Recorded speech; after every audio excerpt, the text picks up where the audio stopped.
Well, graduation for college students is around the corner. And perhaps the best gift you could give them is help with a financially secure future.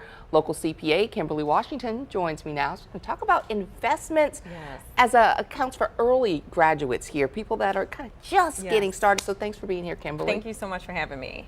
So one of the things you want to just think about when you're thinking about that college grad who's graduating coming up, instead of giving them a gift, you may want to consider giving them an investment account. And so it could be a custodial account if they're underage. If they're overage, you can just help them set up an account with an investment. There are different tools that they can use.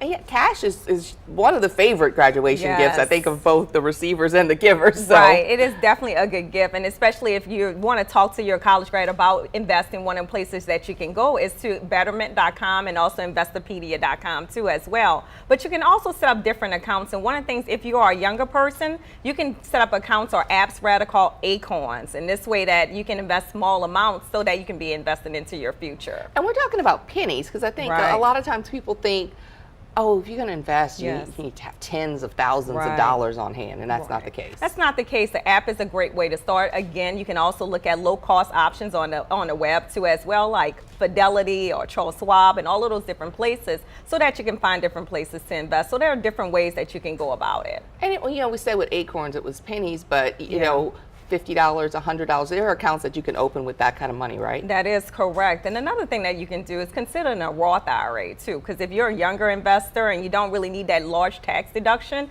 that's a great way to grow your money tax-free. So it's something to really think about.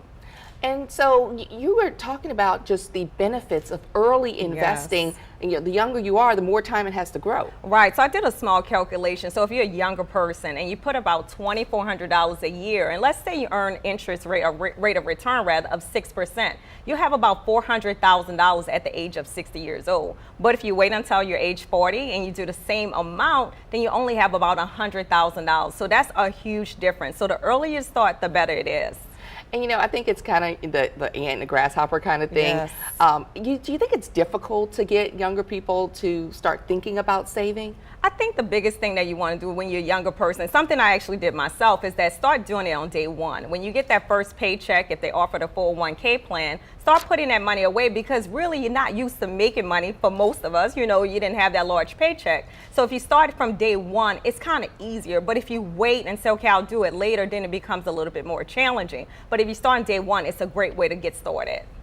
And do you have any thoughts on, balancing debt and savings? A lot of people ask that, especially when you're graduating from college. You have your student loans, you may have credit card debt, or whatever the case may be. I always say try to find out what your goal is. What are your goals? Do you want to be debt free? But overall, make certain that you're saving something, because now we live in a time where pensions for younger people are no longer available. They're becoming very little. And so one of the things you want to do is make certain that you're taking care of your future. So you have to find a balance. Maybe just some money right now is saving and some money going toward the debt, but you don't want to not save during this time. All right. Well, thank you so much, Kimberly. And